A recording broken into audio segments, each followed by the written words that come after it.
이 시간 하나님의 말씀을 봉독하겠습니다. 신약 성경 로마서 12장 1절부터 2절까지의 말씀입니다. 신약 256쪽에 있습니다. 256쪽 로마서 12장 1절부터 2절입니다. 봉독하겠습니다. 그러므로 형제들아, 내가 하나님의 모든 자비하심으로 너희를 권하노니 너희 몸을 하나님이 기뻐하시는 거룩한 산 제물로 드리라. 이는 너희가 드릴 영적 예배니라. 너희는 이 세대를 본받지 말고 오직 마음을 새롭게 함으로 변화를 받아 하나님의 선하시고 기뻐하시고 온전하신 뜻이 무엇인지 분별하도록 하라. 아멘. 여러분, 오늘 오전에 설교 들은 말씀이 기억이 나십니까? 오늘 제목이 무엇이었습니까? 참된 예배는 산 제물로 드리는 것입니다. 그거 제목이었죠. 예. 참된 예배, 하나님이 기뻐 받으시는 예배가 어떤 예배인가 하는 데 대해서 말씀을 드렸습니다. 근데 설교를 듣고 나면은 설교 말씀이 그 기억 속에 남아 있어야 되는데, 그 말씀이 예배 시간에 들을 때는 이해가 되고 좋았는데 그만 집에 가서는 잊어버리게 된다는 것입니다. 그렇습니까? 예. 그래야 목사가 또 할 말이 있지요. 예. 우리는 들어서도 자꾸 잊어버리게 됩니다.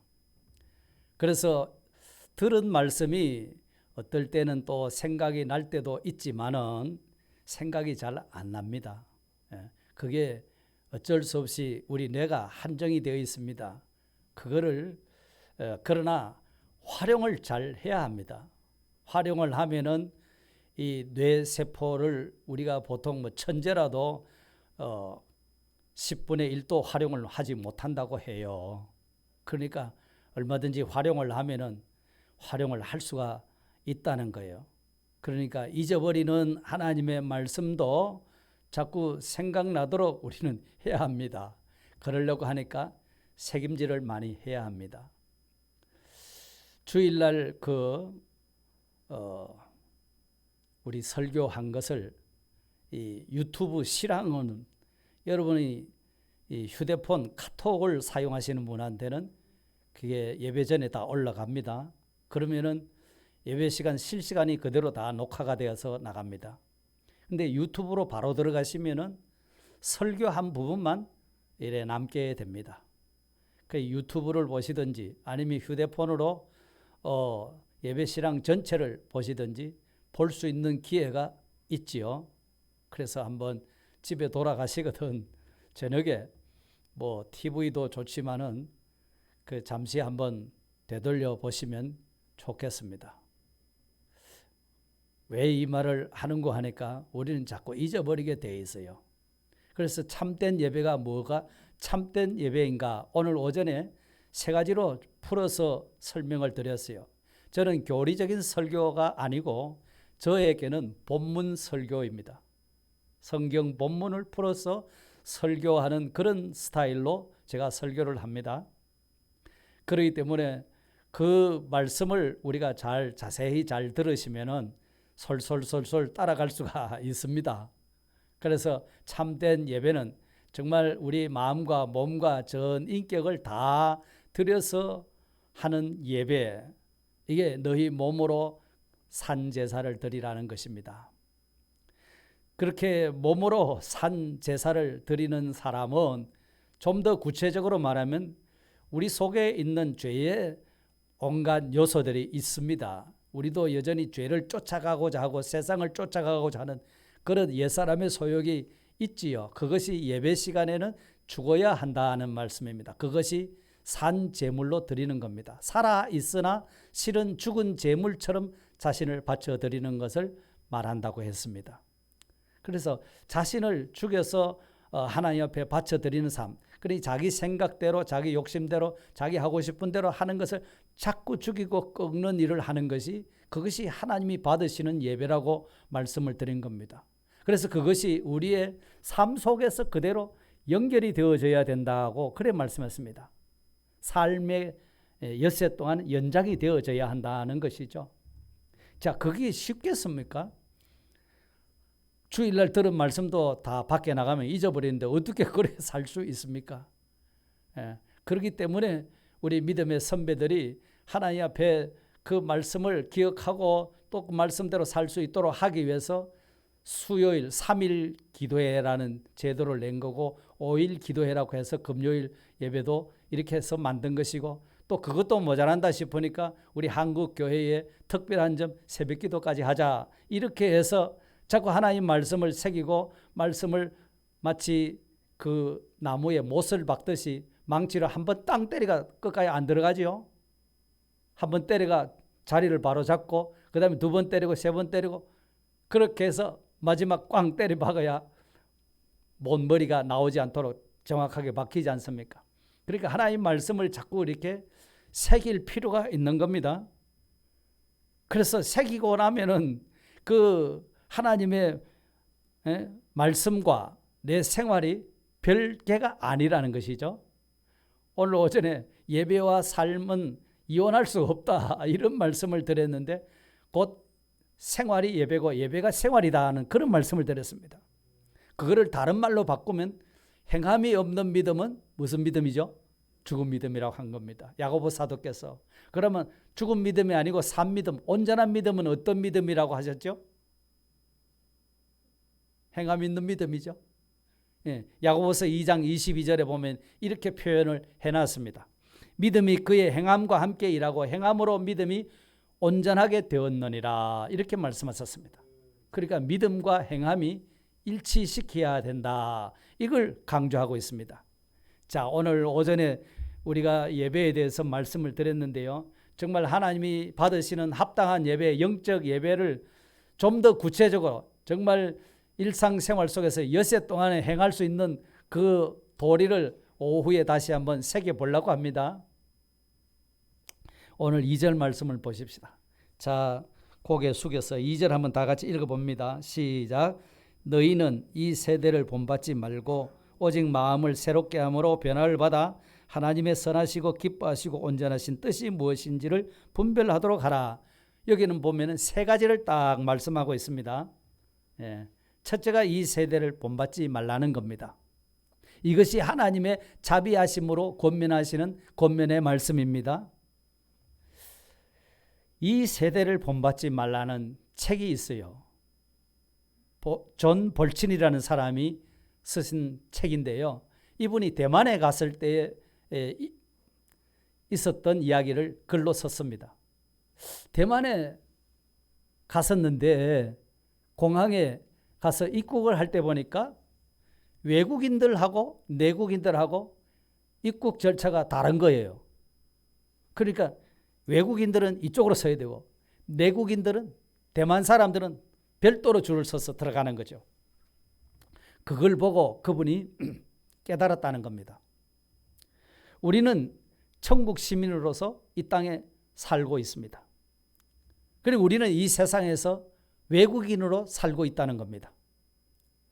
그런 까닭에 우리가 정신을 바짝 차리고 경계하지 않으면 안 된다는 겁니다. 우리를 둘러싸고 있는 세상의 온갖 죄악들이 우리의 삶과 교회에 침투하지 못하도록 해야 한다는 것이죠. 교회는 세상에 있습니다. 그러나 세상이 교회 안으로 침투해 들어오면 문제가 있다는 겁니다. 노아 방주 안에 물이 들어오면 어떻게 됩니까? 방주 안에 온갖 짐승이나 가족은 다 죽는 거잖아요. 그와 마찬가지로 교회 안에 이 세상이 들어오면 교회는 침몰하고 만다는 겁니다. 그래서 이런 비극적인 사실은 세상을 점점 닮아가는 그 과정이 너무나도 점진적이고 교모해서 그런 일이 일어나고 있는지 없는지 그걸 알아차리도 못하는 가운데서 그만 세상에 빠져들어 버린다는 겁니다. 자기도 모르게 거기에 그만 동화가 되어버린다는 것이죠. 그러니까 그리스도인이라고 고백하면서 매일매일의 삶에서는 세상을 닮은 그런 삶을 점점 살아가게 되더라는 겁니다. 그래서 마침내 이 성도가 안 믿는 세상 사람들과 아무런 차이도 없는 데까지 이르러 버리더라는 겁니다. 그러니까 예수 믿는 사람이 예수님 안 믿는 사람하고 똑같이 되어버리더라는 겁니다. 그러니까 천국 시민과 또 이 세상 시민 간에는 분명한 그런 간격이 있다는 겁니다. 선이 있다는 겁니다. 그 선이 없어지게 되면, 선이 무너지게 되면 우리 그리스도인들은 힘을 잃고 마는 겁니다. 아무리 복음의 메시지를 전한다 할지라도 복음의 메시지는 힘이 없어지게 되는 겁니다. 그래서 이 세대를 본받지 말라라고 말씀한 겁니다. 이 세대라고 하는 것은 원어의 뜻이 이 시대 또는 세상을 의미합니다. 본받지 말고라는 말은 같은 모양이 되다는 뜻인데 같은 모양으로 되지 말라는 것이겁니다. 그러니까 성도들은 세상에 빠져들거나 이 세상을 쫓아가서 따라가고 모방하려고 해서는 안 된다는 겁니다. 시대의 신이나 시대적인 상황에 휩쓸리지 말라는 말씀입니다. 자꾸 세상은 우리를 가만두지 않고 미혹하고 위협하고 협박하고 이렇게 해서 죄에 빠지도록 만드는 것이 세상이 우리 기독자를 향해서 하는 일이라는 겁니다. 진리의 가르침을 거부하도록 만들어버립니다. 그러니까 진리를 부정해버리고 그만 도덕에도 둔감하게 만들어서 우리의 삶이 형식적인 삶이 되고 만다는 겁니다. 그래서 세상을 본받지 말라, 이 세대를 본받지 말라라고 말씀하신 겁니다. 그러니까 우리 예수 믿는 사람들은 정말 하나님 앞에 참된 예배를 드리는 사람은 삶이 다르다는 것입니다. 분명하게 이 세상을 향해서 우리가 처신을 다르게 해야 된다는 겁니다. 이 세대를 따라가면 안 된다고 했습니다. 이 세상을 쫓아가면 안 된다고 했습니다. 세상을 모방하면 안 된다고 했습니다. 세상에 이끌리면 안 된다는 것입니다. 정신을 바짝 차려야 된다는 겁니다. 도리어 세상을 향해서 너희는 세상의 빛이라고 하신 대로 그 어둠의 죄악의 세력들이 몰려올 때 우리는 그리스도의 빛을 비춰버려야 될 그런 사람이라는 겁니다. 참 쉽지는 않겠죠. 그러니까 우리가 누구를 본받아야 되는가 하니까 예수님을 본받아 가려고 해야 하는 겁니다. 이 세상을 본받아 가려고 하는 것이 아니라 예수님을 본받아 가려고 해야 됩니다. 그러니까 우리가 엿새 동안에 이렇게 이 자신을 희생하고 제물되는 삶을 살려고 하면 먼저 세상을 쫓아가지 말라, 이걸 말씀하신 겁니다. 그러면 세상을 안 쫓아가면 두 번째 우리의 마음을 새롭게 함으로 변화를 받아, 이렇게 말씀하셨습니다. 이게 두 번째입니다. 그러니까 세상을 본받지 않고 나는 정말 예수 그리스도를 본받고 살려고 하면은 어떻게 해야 되는가? 마음을 새롭게 함으로 변화를 받으라, 이랬습니다. 여기 마음이라고 하는 이 마음은 인간의 본질을 말합니다. 이성과 도덕, 인간의 활동, 모든 이해력, 사고력, 그런 것을 의미합니다. 그런데 원래는 하나님의 형상대로 지음을 받았기 때문에 원래 인간의 마음은 하나님 안에서 완전했습니다. 범죄하기 전에 말이죠. 그런데 이 에덴 동산에 우리 시조를 범죄하게 만든 뱀, 사탄의 세력은 교묘하게도 아담, 하와 우리 시조를 넘어뜨려 버렸습니다. 범죄하게 만들어 버렸습니다. 그래서 인간이 생각하는 사고력, 이해력, 이런 것이 그만 그 기능을 제대로 발휘하지를 못하게 되었습니다. 범죄하고 나서. 그래서 자기를 위하면은 그것은 선이라 하고 자기를 위하지 않으면 악이라고 하는데, 하나님은 정반대로 하나님을 위하면 선이요 하나님을 위하지 않고 자기를 피조물을 위하면 악이라고, 이렇게 정반대로 해석을 하게 되어버린 겁니다. 사람의 마음이 말이죠. 그러니까 이거는 마치 그만 고장난 기계처럼 폐기 처분해야 될 그런 형편에 처한 겁니다. 그런데 하나님께서 그렇게 인간이 범죄함으로 말미암아 우리 마음이 아무짝에도 못 쓸 고장난 마음이 된 것을 내버려 두시지 않으시고 거기서 다시 회복시키시려고 예수 그리스도를 이 땅에 보내신 것이고, 십자가의 대속의 은혜를 입혀주시고 성령의 감화 감동의 역사로 진리의 말씀을 듣고 우리의 마음이 이렇게 새로워지도록, 새로 태어나도록 새 창조하셨고 새로 회복시킨 것이 우리가 거듭난 새 사람이 되게 하신 겁니다. 새로운 피조물이 된 것이죠. 그러니까 새 사람으로 본질적인 변화를 받아서 성령을 쫓아 살고 하나님을 따라 살고자 하는 그 마음으로 마음이 변화를 시켜놨으니까 이 마음으로 우리가 새로 변화를 받아야 된다는 겁니다. 우리의 마음은 고장난 마음 상태로 남아있으면 안 되는 거예요. 이미 고장난 마음을 다시 회복시켜서 거듭난 새 사람의 마음으로 하나님이 회복시켜놨기 때문에 내가 내 마음을 새롭게 해서 그런 변화된 새 사람의 마음을 가지려고 애를 써야 되는 겁니다. 또 책 하나를 소개하면요. 어둠 속에 빛나는 등불을 들고 라는 책이 있는데요. 이 책은 스티븐 메트카프라는 선교사의 그 전기입니다. 이분은 영국인입니다. 그런데 중국에서 태어났습니다. 10대 나이에 2차 세계대전이 일어나서 일본군 포로 수용소에 끌려가서 고생스러운 시간들을 보냈습니다. 그래서 일본군 포로 수용소에 끌려가서 일본군의 잔혹한 그 상황들을 다 눈으로 목격한 사람입니다. 그런데 그 수용소에 수용되어 있을 때 에릭 리델이라는 사람을 또 만나게 됩니다. 그 사람을 만나서 이 스티븐 메트카프라는 사람이 마음이 확 달라지게 됩니다. 이제 삶이 달라집니다. 인생이 바뀝니다. 에릭 리델이라는 사람이 어떤 사람인가 하니까 1924년 파리 올림픽의 금메달리스트인데 원래 이 사람은 육상 주경기 종목이 100m입니다. 100m 마지막 결승전이 주일날 걸린 거예요. 그래서 나는 예수 믿는 사람으로서 주일날 경기에 출전할 수 없습니다 해서 100m 주종목 금메달 딸 수 있는데 포기해버렸어요. 그랬더니만은 자기 본국에서 아무래도 안 되겠다. 이 선수는 너무 아까운 선수다 해서 400m 계주에 내보냈습니다. 그랬더니 그 다음날 400m 계주에서 이 사람이 뜻하지 않게 금메달을 따게 된 사람입니다. 아마 많은 그 예화로 들었을 것입니다. 그런데 이 에릭 리델이라는 사람은 그 세계 신기록 금메달을 딴 그런 명예 또 부여 이런 것을 다 포기해버리고 이 사람이 중국 선교사로 헌신하게 되었습니다. 그러니까 이 사람도 일본군 포로 수용소에 끌려가서 그 일본군 포로 수용소에서 뇌종양으로 사망하고 맙니다. 그가 죽기 전에 수용소에 있을 때에 메트카프 이 사람과 둘이 성경을 가지고 이렇게 문답하고 공부를 했습니다.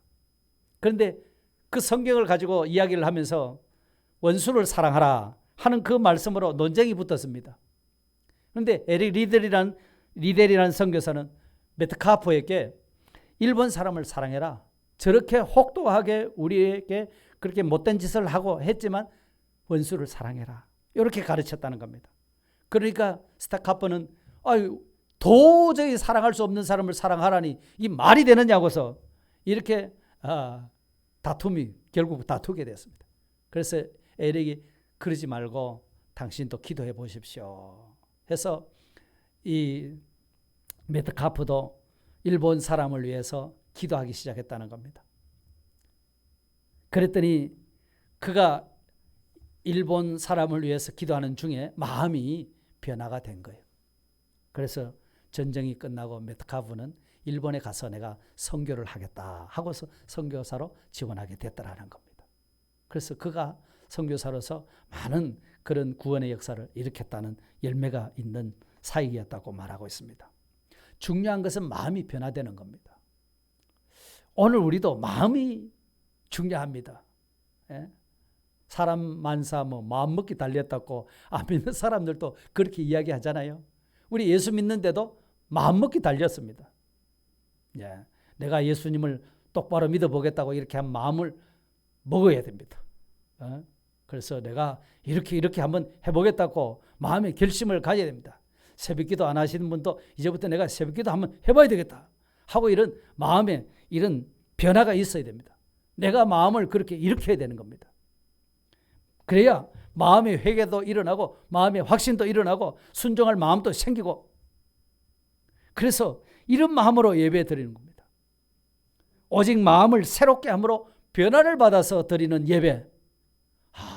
마음을 새롭게, 전에 가졌던 마음하고는 다른 마음입니다. 원어의 뜻이 갱신을 방편으로 하여라는 뜻입니다. 그러니까 한번 뭔가 새롭게 해봐야 되겠다 이거거든요. 영적 예배를 드리는 사람이라면 이런 마음의 변화가 있어야 됩니다. 그래야 성품이 변화됩니다. 본성에 이끌리던 삶이 이제는 마음이 새롭게 됨으로 말미암아 새 사람으로 자꾸 살게 되는 겁니다. 이런 하나님이 기뻐하시는 예배가 바로 이런 사람의 마음을 받으시는 겁니다. 과연 우리의 마음을 이렇게 변화시킬 수 있는 분은 오직 성령 하나님이십니다. 하나님이 우리에게 이렇게 변화시켜 주십니다. 하나님이신 성령께서 우리 마음을 그렇게 새롭게 뭔가 새로운 결심을 하고 뭔가 회개하고 뭔가 결심해서 순종하고, 이 성령님의 역사라는 겁니다. 그 성령님이 가만히 있는데도 그렇게 역사해 주시는가? 그건 아닙니다. 내가 마음을 척 쳐져 있는 데서 그대로 있지 말고 이 마음을 바짝 이렇게 세워야 됩니다. 이렇게 세워서 정말 나도 하나님 앞에 바른 예배 드리고 바른 생활을 해봐야 되겠다 하는 이런 마음의 새로운 결심을 우리가 가질 필요가 있습니다. 그럴 때 성령님께서 우리 마음을 바꿔주시는 겁니다. 그러니까 우리가 뭐 예배 시간 늦어도 아무런 감각이 없고 뭐 하나님 앞에 죄송한 마음도 없고, 그 뭐 새벽기도 빠져도 그만 아무 감각이 없고, 내가 이러면 안 되는데 했다가도 그만 그 마음이 식어져 버립니다. 그러니까 예배 드리고 와서 1시간 앉아 있는 것이 지루하고 힘들고 허리 아프고 뭐 시계 보고 답답하지요. 지금 내가 상태가 마음이 지금 무뎌져 있다는 상태가 아닐까요? 우리의 예배 태도도 이제는 바뀌어져야 됩니다. 예배 중에 임재하시는 하나님의 그 임재를 느끼는 예배를 해야 됩니다. 내가 마음을 한번 이렇게, 나도 이런 마음 가지고는 안 되겠구나. 그 내 마음을 다시 한번 세상과 짝하고 육신주의에 묻혀져 습관화되어 있는 이런 마음을 다시 한번 일으켜서 새롭게 한번 회개하고 하나님 앞에 순종해서 하나님 말씀대로 사는 내가 돼야 되겠구만. 그러려고 하니까 하나님 말씀, 오늘 들었던 말씀이 하나도 생각 안 나는데, 생각 안 나면 어떻게 해야 됩니까? 생각나도록 다시 한번 들어본다든지 책임질 한다든지, 또 오늘 성경 본문을 가지고 읽어보고 또 기도한다든지, 이렇게 해서 마음을 우리가 바꾸는 겁니다. 마음을 바꾸면 태도가 바뀌어지겠죠. 그래서 하나님이 과연 이런 말씀을 나한테 주셨구나 하고서 아멘 아멘 이렇게 할 때에 놀라운 그 역사가 있게 되는 것은 하나님이 그런 예배를 기뻐 받으신다는 것이죠. 예배 시간만 예배가 아닙니다.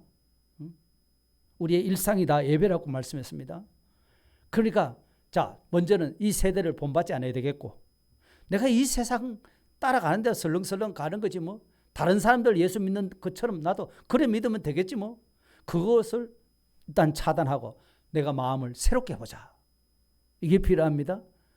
이 성령님의 역사입니다. 마음을 새롭게 해야 됩니다. 설교 시간에 예화를 제가 많이 안 들죠. 예화를 많이 들어서 그게 생각나면은 항상 그런 걸 쫓아가게 됩니다. 들은 말씀을 붙잡아야 됩니다. 들은 말씀을 붙잡으려고 내가 노력을 해야 됩니다. 그러면 우리 마음이 바뀌어질 수 있습니다. 바뀌어지면 그때부터 또 달라지는 게 있습니다. 그렇다. 내가 마음을 새롭게 했으니 어떻게 하란 말인가? 그 다음에 하시는 말씀이 하나님의 선하시고 기뻐하시고 온전한 뜻이 무엇인지를 분별하게 된다는 사실입니다. 아멘. 여러분, 하나님의 뜻을 어떻게 분별합니까? 우리가 첫째는 하나님의 말씀을 들어야 되겠죠. 그러니까 하나님의 말씀을 듣고 마음을 새롭게 해서 바로 살아야겠다고 했을 때 하나님 뜻의 기준은 하나님의 선하시고, 하나님 뜻을 그 선하신 하나님 뜻인가? 이걸 한번 생각해 봐야 되겠다는 겁니다. 그러니까 선하시다는 그 의미는 이게 하나님에게도 유익되고 우리한테도 유익된가, 사람한테도 유익된가, 이거를 따지는 기준으로 삼는 겁니다. 내가 이 일을 하고자 할 때 이게 하나님 뜻인가 아닌가 우리가 잘 구별을 잘 못할 때가 있지 않습니까? 그래서 이것이 내가 지금 하고자 하는 이것이 하나님이 좋아하시는 일인가? 또 사람들에게 유익이 되는 일인가? 이걸 가지고 한번 따져보고, 그 다음에 두 번째는 하나님이 기뻐하시는 뜻인가? 이게 하나님이 기뻐하시는 것인가? 싫어하시는 것인가? 요거 기준하고, 그 다음에 이것이 하나님의 온전하신 뜻인가? 하나님 보시기에 정말 합당한 것인가? 여기에다가 분별하는 기준을 삼으라는 겁니다. 세대를 본받지 말고 마음을 새롭게 하는 사람은 이제 세 번째는 하나님 뜻을 분별한다는 거죠. 그 뜻을 분별할 때 이게 하나님 앞에 선한 것인가? 이게 하나님 기뻐하시는 것인가? 이게 하나님 앞에 합당한 온전한 것인가? 이 기준으로 살피라는 겁니다. 이 기준으로 이 혼탁한 세상 속에서, 또 심지어 혼탁한 교회 속에서, 교회도 수많은 교회가 있지만 하나님 뜻대로 바로 행해 나가는 교회도 있거니와 그렇지 못하는 수도 있겠죠. 우리의 신앙관이 바르게 서 있지 못하고 성경을 기준으로 해서 똑바로 서 있지 못하고 혼돈될 때도 있습니다. 바르게 서야 되지 않겠습니까? 그렇게 해서 하나님의 뜻이 무엇인지를 분별해버려야, 그래야 바로 설 수 있죠. 그래야 하나님의 말씀대로 사는 일이 기쁨이 되고 힘이 되고 막 주먹이 쥐어지고 세상을 다 이길 것 같은 그런 용기가 솟아나고 그렇게 될 것 아니겠습니까? 그렇기 때문에 바울 사도께서도 에베소 교회를 향해서 그런 말씀을 하셨어요. 그런즉 너희가 어떻게 행할지를 자세히 주의하여 지혜 없는 자 같이 하지 말고 지혜 있는 자 같이 하여. 세월을 아끼라, 때가 악하니라. 그러면서 17절에 또 말했습니다. 그러므로 어리석은 자가 되지 말고 오직 주의 뜻이 무엇인지 이해하라 그랬습니다. 과연 주님의 뜻이 무엇일까? 우리가 주의 뜻을 모르면 자꾸 내 뜻에 맞추어서 하나님이 자꾸 내한테 이용당하도록 하려고 우리가 그렇게 하기가 쉽거든요. 내가 생각한 대로 하나님이 도와주셔야 되고 내가 생각한 대로 뭔가 성공이 되어지고 이루어져야 된다고 그렇게 착각할 때가 많다는 겁니다. 예화를 또 하나 들어봅니다. 예화를 좀 많이 해달라고 해서. 그런데 예화가 보다는 하나님 말씀에 집중하시면 좋겠습니다. 아브라함 링컨 대통령 때입니다. 남북 전쟁을 하는 때입니다. 전쟁이 이렇게 길어질라고 생각을 못했는데 매일매일 수백 명씩 자기 동족끼리 싸워서 죽어나간다는 겁니다. 그래서 링컨 대통령이 이걸 보고 너무 마음이 아프고 답답해서 하나님 앞에 백악관에서 엎드려서 기도하기 시작했습니다. 2시간 기도하고 심지어는 3시간 기도할 때도 있고. 대통령이 그렇게 기도하니까 밑에 보좌관들이 다 집무실 밖에서 또 저거들도 열심히 기도. 대통령이 석 나오니 우리도 여기서 기도하고 있었습니다.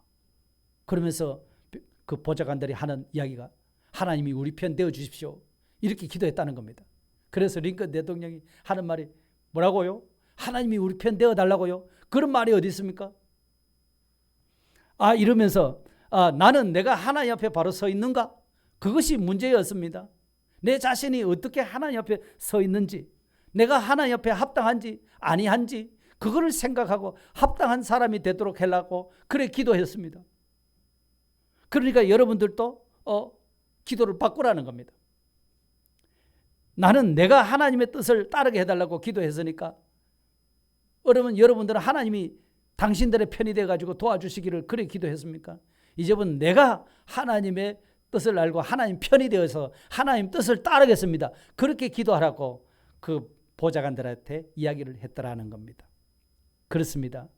이게 진정한 예배자의 자세가 아니겠습니까? 하나님이 내가 생각한 대로 내가 계획한 대로 다 도와주셔야 되고 다 이루어 주셔야 되고 그게 아니라 내가 하나님의 뜻을 알고 하나님 뜻에 부합한 사람으로 살 수 있게 되기를 원합니다. 그 기도였다는 것이죠. 이런 기도 자세가 바로 하나님의 뜻을 행할 수 있는 사람이겠죠. 내 뜻대로 이루어지기를 기도하는 게 아니라는 것입니다. 왜요? 우리는 자꾸 욕심을 부릴 때가 있고 성질을 부릴 때가 있습니다. 우리 속에 아직도 고약한 옛사람이 다 안 죽었습니다. 우리 이 육의 생명이 떠날 때까지 계속 이 옛사람의 요소는 있습니다. 베드로는요, 예수님을 붙잡으러 오는 그 대제사장들이 종들이 있었잖아요.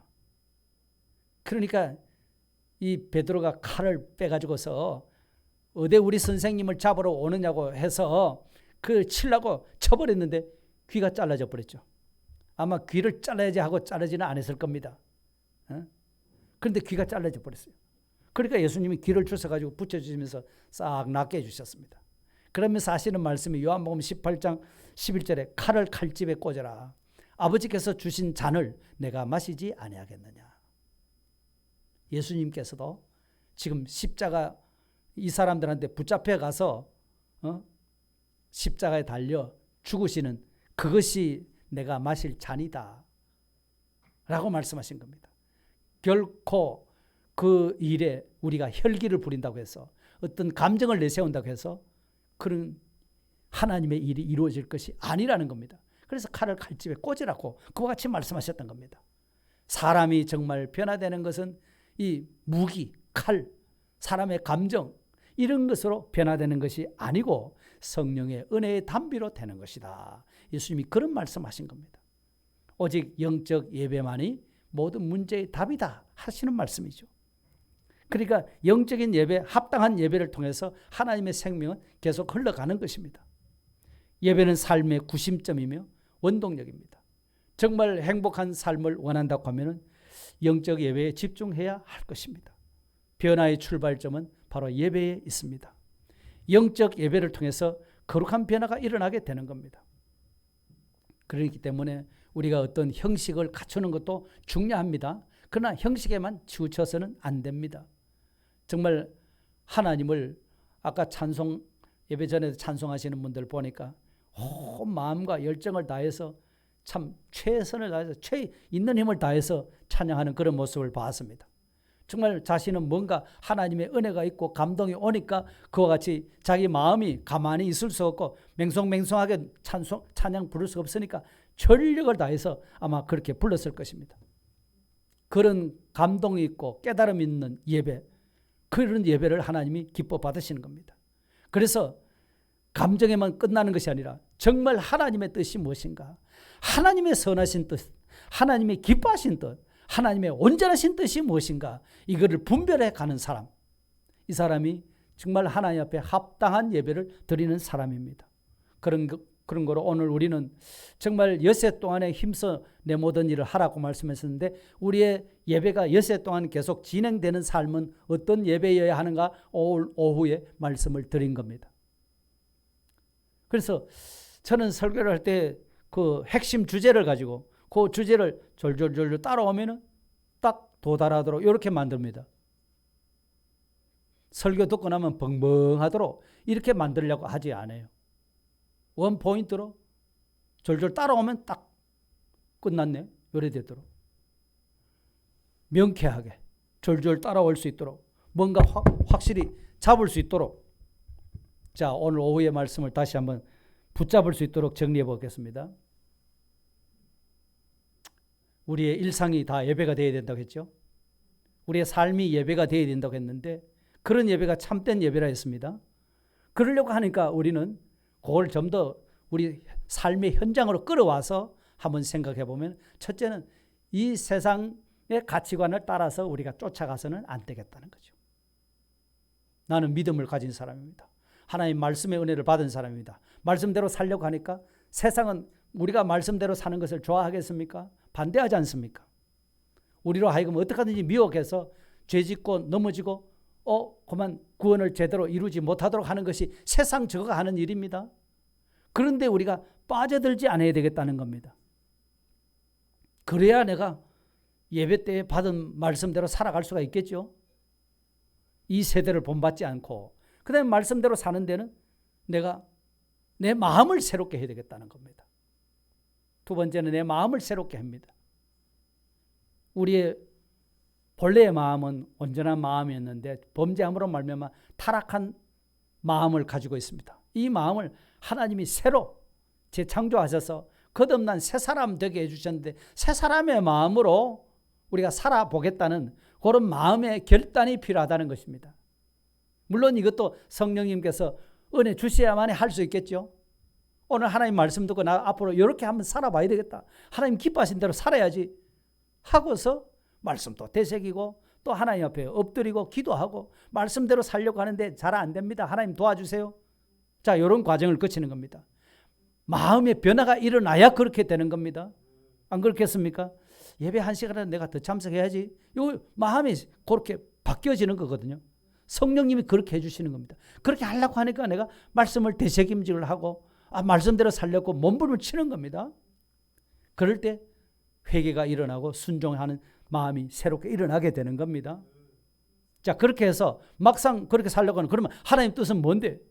하나님 말씀대로 사는 건 어떻게 사는 건데? 할 때 하나님의 선하신 뜻인가? 하나님 기뻐하신 뜻인가? 하나님이 앞에 온전하신 뜻인가? 요걸 가지고 기준으로 삼아서 한번 분별해 보라는 겁니다. 그러면 정말 하나님이 내 편 되어 주시기를 원하는 것보다 내가 하나님 편이 되어야 되겠다. 하나님이 내 뜻을 이루어 주기를 원하는 것보다 내가 하나님 뜻을 이루어 드려야 되겠다. 이렇게 자기 삶을 찾아간다는 것입니다. 이게 참된 예배를 우리의 삶 속에서 실행해 갈 수 있는 방법입니다. 자, 이런 새 사람으로 정말 하나님 앞에 합당한 진정한 예배자, 이런 예배자를 하나님은 찾으시는 거예요. 왜 찾으실까요? 도와주시려고. 왜 찾으실까요? 축복해 주시려고. 왜 찾으시려고요? 상 주시려고. 하나님은 이렇게 예배하는 자들 찾으시느니라 그러셨거든요. 어떻게? 신령과 진정으로. 이 말이 이 말이고 저 말이 저 말이고 이 말이고 그렇습니다. 정말 오늘 우리가 예배자로서 엿새 동안도 이렇게 살아갈 수 있는 힘, 그게 저절로 오는 것은 아니었습니다. 정말 하나님 말씀을 우리가 받고 나서 그냥 잊어버리는 게 일수입니다. 그렇게 되는 것이 당연합니다. 그렇기 때문에 우리는 자꾸 말씀을 되뇌어야 됩니다. 말씀을 되뇌이고 또 그 말씀대로 살렸고 몸부림치고 기도하고 그런 노력이 있을 때 점점 변화된 삶을 살아나갈 수 있습니다. 엿새 동안에 힘써 내 모든 일을 하라는 것은 네 각자 네 하고 싶은 대로 살아. 네 임무 따로, 예배 드리는 건 따로고 너 삶은 따로다. 이런 말씀이 아니에요. 주일날의 은혜가 엿새 동안 진행되게 하라는 말씀이거든요. 그런 예배자를 주님은 찾고 계십니다. 오늘 우리 주님이 우리 원동교에 살아가는 성도님들을 바라보실 때 다 그런 참된 예배자로 서 있으시기를 주의 이름으로 축복합니다. 다 같이 오늘 주신 말씀 기억하시면서 한번 통성으로 기도 드리십시다. 우리의 예배를 받으시기를 원하시고 참된 예배자를 찾으시는 하나님 앞에 정말 이 세상 따라가지 않고 우리는 천국 백성으로 이 세상에 사는 동안 이 세대를 본받지 않는 것이 있어야 된다고 했으니 엿새 동안에 우리의 삶으로 이어지려고 하면 먼저 이 세대를 본받지 않게 해주시고 세상의 가치관대로 살 것이 아니라 도리어 세상을 향해서 빛을 비춰야 될 사람인 줄 알고 세상을 본받지 않을 뿐만 아니라 내가 마음을 새롭게 함으로 말미암아 변화를 받는 이것이 매우 중요한 것임을 일깨워 주신 것을 감사합니다. 하나님, 정말 성령 하나님께서 우리의 마음을 이렇게 변화시켜서 정말 말씀대로 바로 살고자 하는 하나님의 뜻대로 바로 살고자 하는 이런 마음들이 우리 속에 일어나서 지금까지 이렇게 살지 못한 것을 회개하게 하시고 하나님의 말씀이면 이제는 어떤 말씀이라도 순종하고자 하는 이런 마음으로 변화받게 하여 주셔서 하나님의 선하시고 기뻐하시고 온전하신 뜻을 분별할 수 있도록 해 주시기를 간절히 바라고 원합니다. 그렇다면 정말 내 뜻을 이루고 내 소원을 성취시키는 것이 아니라 하나님이 기뻐하신 뜻을, 하나님이 원하신 뜻을, 내 뜻을 죽이고 하나님 뜻을 살리는 이런 삶으로 저들이 살아나갈 수 있도록 은혜 내려 주셔서 일주일 동안의 삶이 하나님이 기뻐 받으시는 영적 예배가 되도록 하나님이 우리를 축복하여 주시옵소서. 우리 구주 예수 그리스도의 이름으로 감사하며 기도드리옵나이다. 아멘.